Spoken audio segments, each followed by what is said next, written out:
बिस्मिल्लाहिर्रहमानिर्रहीम, अस्सलाम वालेकुम नाज़रीन। प्रोग्राम आप देख रहे हैं 7 से 8 सना हाशमी के साथ। मुझे उम्मीद है कि आप तमाम लोग खैर खैरियत से होंगे। महंगाई, दहशत गर्दी और जाहिर है जेल भरो तहरीक की आवाज़ें आ रही हैं और इसके साथ साथ धरने की आवाज़ें भी सुनाई दे रही हैं और धरना देने जा रही है TLP।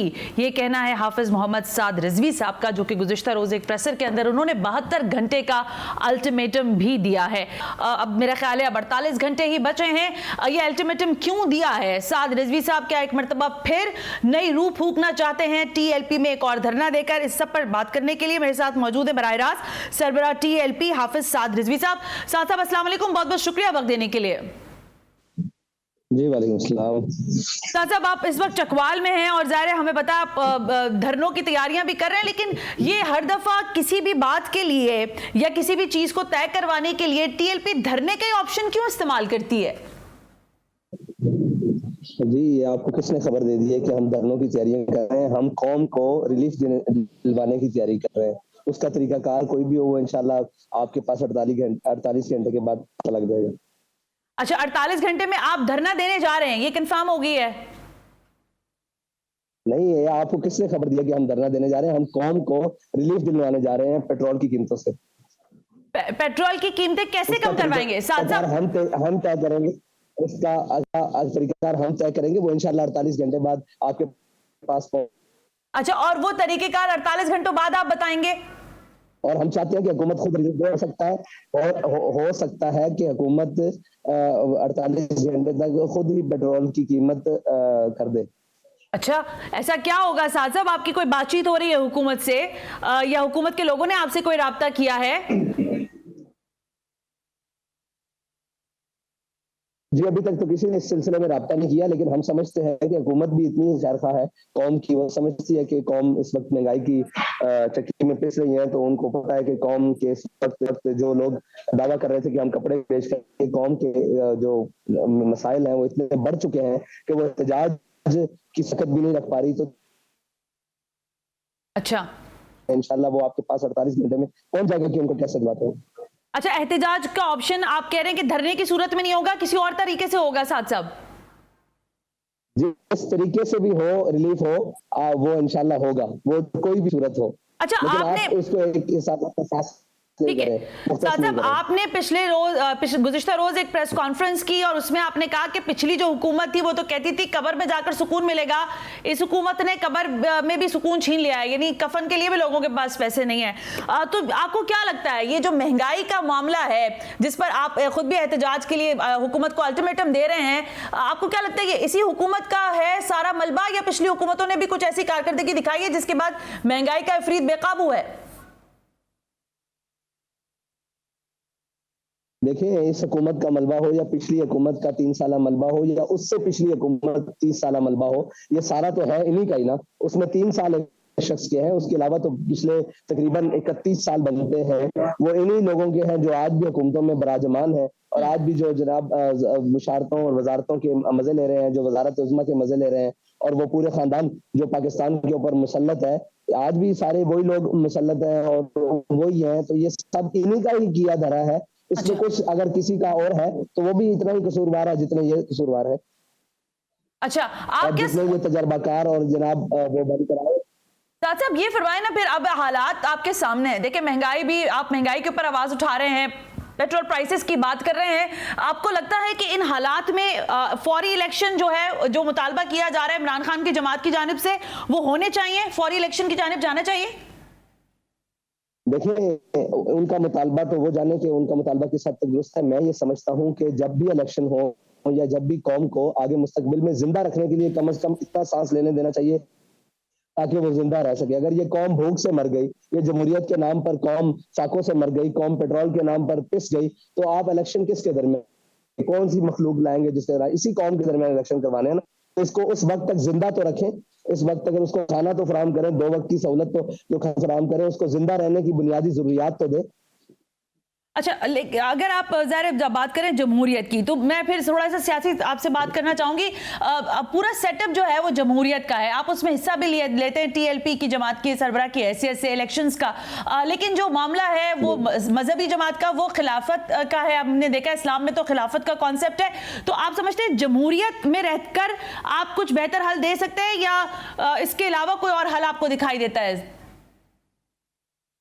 देखिए, मुल्क में जो मुरवजा निज़ाम है, हम इसको इस्लाम के मुताबिक ढालना चाहते हैं, और इस्लाम में जो भी निज़ाम है वो इस्लाम ने जैसे भी रिलीफ दिया है, वैसे अल्लामा इकबाल ने भी कहा है कि सरवरी दर्दीन मां खिदमत गरियस, अदल फारूकी और फक्र हैदरियस। तो इस्लाम जो है वो बुनियादी इज्तिमाई अदल की बात करता है, हम उस अदल को देना चाहते हैं, वो किसी भी निज़ाम के जरिए हो, उसको हम इस्लाम के पीछे चलाना चाहते हैं। हम इस्लाम को जमहूरियत के पीछे नहीं, जमहूरियत को इस्लाम के पीछे चलाएंगे।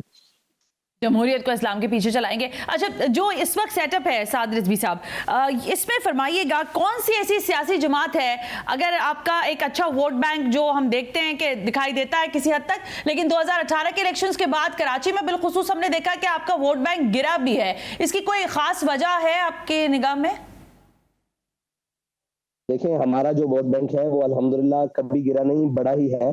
लेकिन वो मुक़्तदर हल्के और वो लोग जो तहरीक लब्बैक, जिनकी आंख में एक नहीं बाती, तहरीक लब्बैक ने बुनियादी तौर पर सियासत का रुख चेंज किया है, जालिमों के शिकंजे से निकाल कर एक आम आदमी और आम आवाम तक सियासत की पहुंच की है, और एक आम आदमी पकौड़ों वाला या ठेले वाला या जनाब जूतियां गाड़ने वाला, उसको भी काउंसलर और चेयरमैन तक जिताया है। तो इनको उस निज़ाम से डर है जो तहरीक लब्बैक लाना चाहती है, वो है अल हज़र आईन पैगंबर से 100 बार अल हज़र। तो इनको उससे डर है, इसलिए तहरीक लब्बैक का वोट बैंक बार बार चोरी किया जाता है। अगर वोट बैंक की बात है तो वोट आज भी गिन लिए जाए, उस यूनियन काउंसिल में गिन लिए जाए, कराची की हर हल्के में, हर वार्ड में गिन लिए जाए, तो तहरीक लब्बैक को आज भी अददी बर्तरी भी हासिल है, और शख्सी अशखास के हवाले से भी बर्तरी हासिल है, और जनाब अखलाकी बर्तरी भी हासिल है, हर लिहाज से बर्तरी हासिल है। अच्छा साद साहब, फिर ये फरमाइए, अगर बढ़तरी हासिल है, मेजॉरिटी आप समझते हैं अगर ना भी आप ले सके, अगले जो भी इलेक्शंस होते हैं, अगर आपको एडजस्टमेंट करनी पड़े, किसी सियासी जमात के साथ हाथ मिलाना पड़े, तो पाकिस्तान पीपल्स पार्टी, मुस्लिम लीग नवाज या पीटीआई, किसका ऑप्शन है जो आप समझते हैं कि ये कदरे बेहतर है? देखें, इनमें से कदरे बेहतर इसलिए कोई नहीं है कि ये 13 एक तरफ खड़े हैं और दूसरे एक तरफ खड़े हैं। आप आन करीब ये भी मंजर देखेंगे, 14 एक साइड पे हो जाएंगे और तहरीक लब्बैक एक साइड पे होगी। तहरीक लब्बैक एक बुनियादी सियासी जमात है जो कौम को हकीकत में गंगा से नहलवा के इधर पाक करना और इधर से नहला के इधर पाक करने की सियासत पर यकीन नहीं रखती। तहरीक लब्बैक नजरियाती सियासत पर यकीन रखती है और बुनियादी सियासत पर यकीन रखती है, और एक आम आवाम की जनाब सहूलत और उसके ऊपर यकीन रखती है। इसलिए तहरीक लब्बैक के यहाँ अभी तक जितनी भी सियासी जमातें रजिस्टर्ड हैं, उनमें किसी के लिए कोई नरम गोशा नहीं है। अच्छा, किसी इन तीनों में से किसी के साथ भी आपका जो है इत्तेहाद नहीं हो सकता। ये फरमाइएगा साद साहब के ज़ाहिर दहशतगर्दी के वाकयात आपके सामने, पेशावर में पिछले दिनों वाकया हुआ, फिर अभी गुज़िश्ता रोज कराची का एक हौलनाक वाकया, शुक्र है बड़ी तबाही से कराची बच गया। आप समझते हैं कि इस सूरत हाल में एक जब इमरान खान साहब जेल भरो तहरीक की तरफ बढ़ रहे हैं, दहशतगर्दी सर चढ़कर बोलना शुरू हो रही है, महंगाई भी मौजूद है, फिर आपका हुकूमत को अल्टीमेटम, ये सारा क्योस नहीं फैल जाएगा इस सारी सिचुएशन में? देखिए, ये सारी चीजें पहले भी पाकिस्तान में मौजूद थी। इनको चाहिए कि ये अपनी सिक्योरिटी से हटाकर कौम की सिक्योरिटी के लिए और मुल्क के इदारों की सिक्योरिटी के लिए वहां लोग लगाए, लेकिन इन्होंने सारी अपनी शहनशाही और नौकरशाही के लिए सारी जनाब फोर्सेज अपने यहाँ गिरद जमा की हुई हैं। तो कौम इसके अंदर ये सारे मामला तो फैलेंगे, और उसके बाद इनकी जो बैनुल-अक़वामी पॉलिसियां हैं या हमसाये ममालिक के हवाले से पॉलिसियां हैं, वो इतनी कमजोर हैं जिसका शाखसाना पूरी कौम भुगत रही है। ये तो बंद कमरों में और जनाब बम प्रूफ कमरों में बैठकर सिर्फ बयान जारी करते हैं, और इनकी बातें जो बिल्कुल ना हंजार और ना बनद होती है, उन बातों के जरिए कौम को नुकसान होता है। ये तो कौमी पॉलिसी और जनाब कौमी सलामती के इदारों को बैठकर सोचना चाहिए कि हमने पाकिस्तानी कौम को भूख से भी कैसे बचाना है, दहशतगर्दों से भी कैसे बचाना है, और इसको बैनुल-अक़वामी साजिशों से और एजेंडों से भी कैसे बचाना है।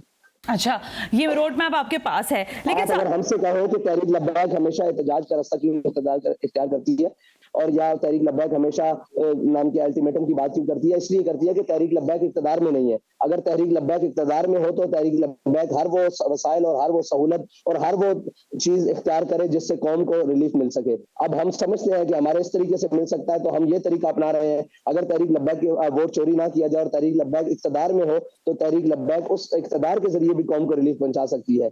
लेकिन ये तो हमारे इदारों और हमारी कौम को सोचना होगा ना कि उन्हें किस तरफ खड़े होना है। अच्छा, ज़ाहिर साहब जब आप इस सब की बात कर रहे हैं तो थोड़ा और सियासत पे मैं आपसे एक सवाल करना चाहूंगी। इमरान खान साहब का एक बयानिया है, उन्होंने कहा कि उनकी हुकूमत रिजीम चेंज हुआ है। आप समझते हैं कि इसमें अमेरिका बराह रास्त मुलव्विस था या फिर जो हमारे यहाँ सियासी इजमा हुआ लोगों का, जमातों का, उन्होंने इनको चलता किया? आप इमरान खान साहब के इस बयानिए को कैसे समझते हैं? वाकई कुछ मामला थे अमेरिका के साथ, अमेरिका ने उनको चलता किया यहाँ से? अमेरिका ने उनको चलता किया या नहीं किया, इमरान खान साहब की अपनी पॉलिसियों ने उनको चलता किया है। उसके बाद हमारे यहाँ जो एस्टेब्लिशमेंट की मुदाखलत है उसने उसको चलता किया है। फिर मफादात की सियासत और मफामत की सियासत और चोरों का इकट्ठ ने उनको चलता किया है। मैं तो ये समझता हूँ। ये फरमाइएगा साहब साहब, अगर ये सब इस वक्त जो सियासत का मंजर है, आप समझ सकते हैं कि इस सिचुएशन में इलेक्शंस होने चाहिए, जनरल इलेक्शंस, या अभी उसके लिए ठहराव की जरूरत है, फौरी इलेक्शन की तरफ नहीं जाना चाहिए? इलेक्शन अपने वक्त पर होने चाहिए, कौम को रिलीफ मिलना चाहिए ताकि वो इलेक्शन तक जिंदा रह सके।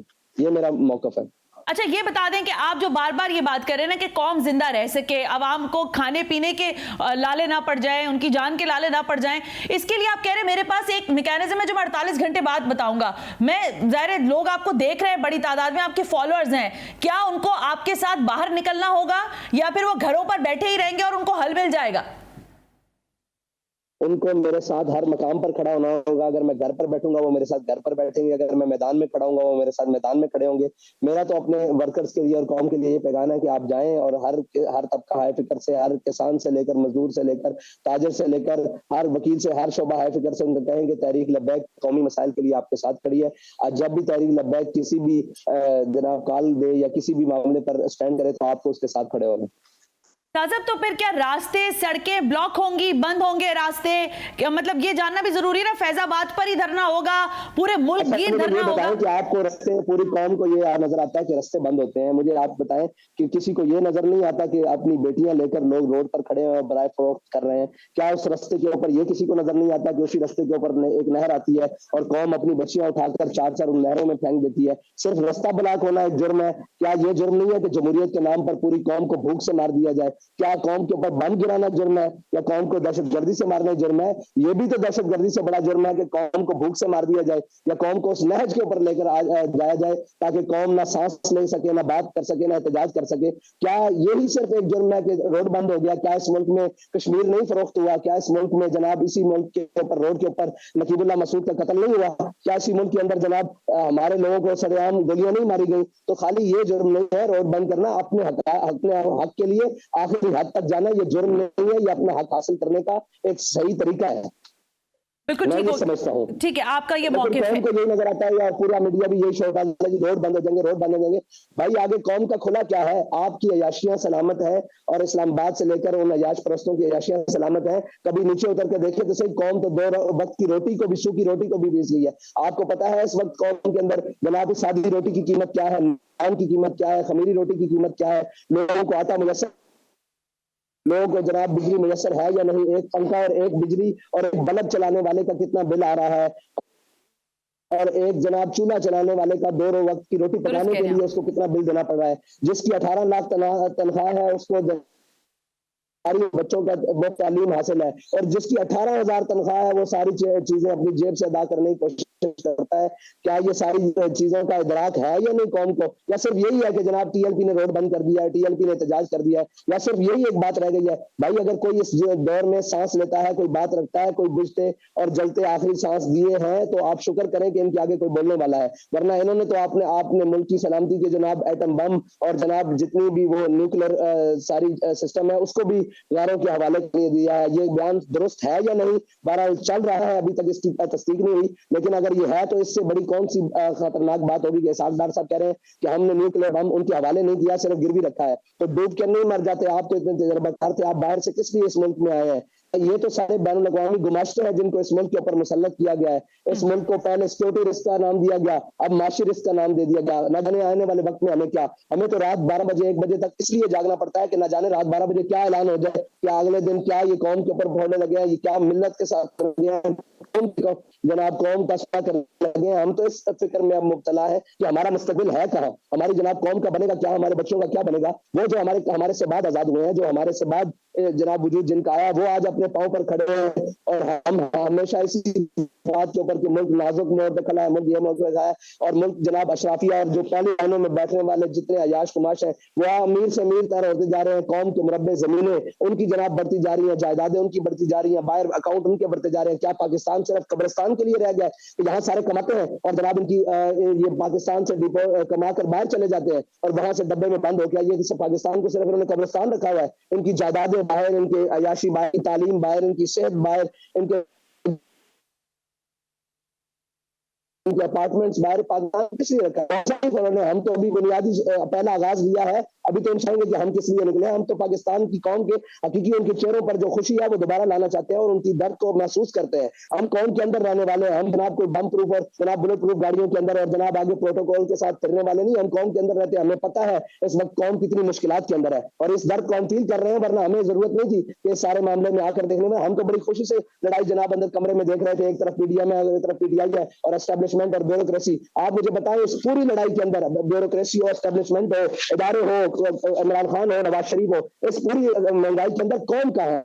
कौन कोई भी नहीं कर रहा, हर कोई अपनी लड़ाई लड़ रहा है। तो हमने कौम की बेस से तकलीफ क्यों किसी को शुरू हो गई है कि रोड बंद हो जाएंगे, कुछ भी बंद। ठीक हो गया साहब साहब, अच्छी देखिए आपने बड़ी बेहतर बात की है। कौम का दर्द है और वाकई कौम बिलक रही है। मैंने गुज़िश्ता रोज जाके मार्केट में प्रोग्राम्स किए थे, बिल्कुल दुरुस्त कहा आपने। 20,000 18,000 रुपए कमाने वाले की कोई भी जिंदगी नहीं है, वो दर बदर हो गया है। लेकिन मैं आपसे ये जानना चाहती हूँ कि इस वक्त जब ये सारी सूरत हाल है, क्या 272 का पेट्रोल है, अगर फर्ज करें, मैं वैसी बात कर लेती हूँ, हुकूमत आपसे राब्ता करती है और वो कहती है कि भाई अगर आप एहतजाज के लिए धरनों की तरफ जाना चाहते हैं तो हम इसमें कितनी कमी, आप कितनी कमी करवाना चाहते हैं? इस 272 में से कितने पैसे कम करवाना चाहते हैं पेट्रोल के प्राइस पर?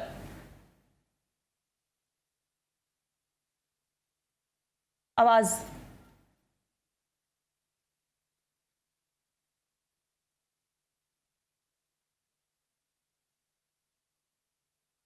हाफिज साहब, आपकी आवाज मुझे हाफिज साहब, आपकी आवाज में आवाज नहीं आ रही है मुझे। मैं दोबारा आपसे राब्ता कर रही हूं और हम दोबारा जरा इस पर बात करना चाहती हूँ। आपको आवाज आ रही है हाफिज साहब? ओके, एक ब्रेक ले रही हूं मैं। जब ब्रेक से वापस आऊंगी तो कमी होगी। हाफिज मोहम्मद साद रिजवी साहब जो बात कर रहे हैं ये अवाम की आवाज है, लेकिन क्या वाकईतन ऐसा हो सकेगा? हुकूमत साद रिजवी साहब के सामने घुटने टेक पाएगी या नहीं? कीमतें कम हो पाएंगी या नहीं? इस पर बात कर लेते हैं और फिर ये भी बात करते हैं कि इस वक्त जो ज़ाहिर हालात हैं उसके तनाजुर में क्या वो पैसा या फंड्स पार्टी के लिए, टीएलपी को चलाने के लिए भी उनके कारकुन देने के पर है, मतलब ज़ाहिर देने की सकत रखते भी हैं या नहीं? इस ब्रेक के बाद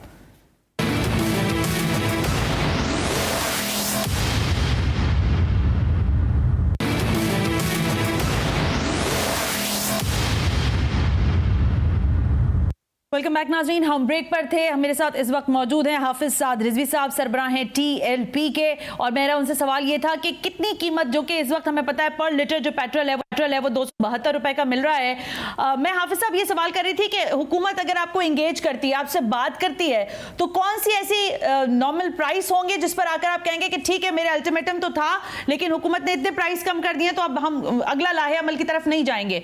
क्या प्राइस हो सकता है वो आपकी निगाह में?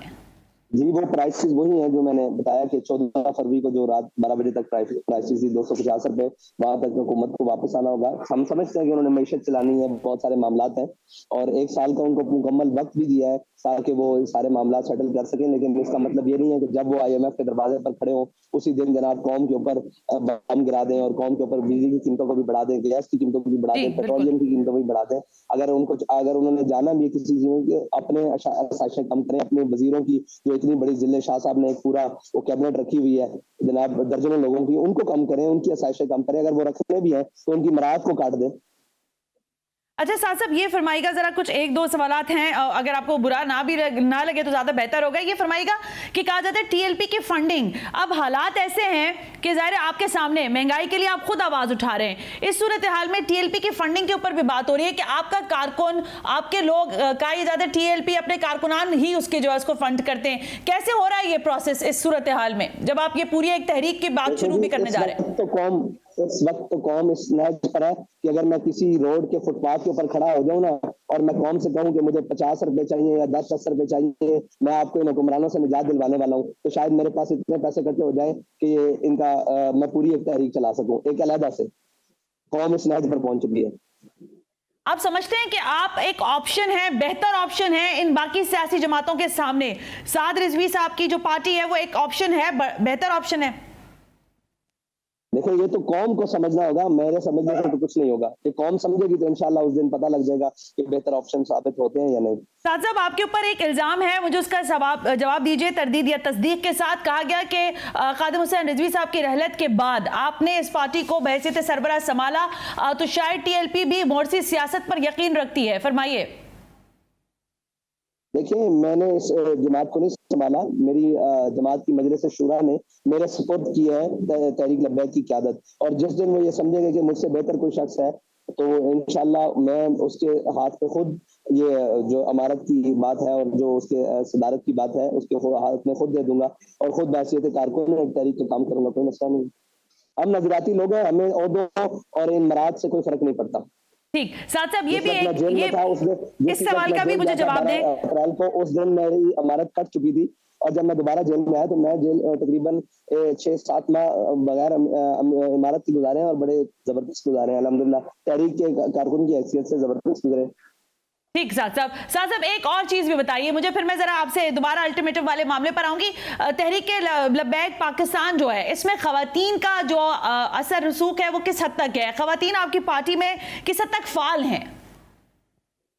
देखें खवातीन की हमारे खवातीन के प्रोग्राम्स होते हैं, हमारी खवातीन मेंबर हैं यहाँ पर तहरीक सिंध असम्बली में, सरवत फातिमा साहिबा, वो हम सारी गुफ्तगू भी करती हैं, तहरीक का मौका भी बताती हैं, खवातीन के मसाइल को उजागर भी करती हैं। लेकिन वही बात है कि है जुर्म ज़ईफ़ी की सजा मर्ग मफाजात, तो तहरीक लब्बैक के जब मर्दों को नहीं दिखाया जा सकता तो इनकी खवातीन जितना भी अच्छा काम करें उनको कैसे मीडिया कवरेज दी जा सकती है या कैसे बताया जा सकता है कि ये भी मौजूद है।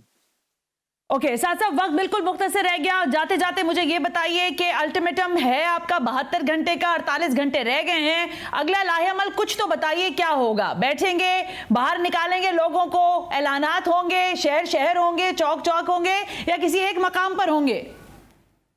हमारा जो भी लाहेअमल होगा इंशाल्लाह कौम को उससे रिलीफ होगा, वो इंशाल्लाह 72 घंटे बाद ऐलान कर दिया जाएगा। तो अगर आप भी पेट्रोल से तंग है तो इतनी जल्दी ना कीजिए, थोड़ा इंतजार कीजिए, हो सकता है हुकूमत को खुद ख्याल आ जाए कौम का।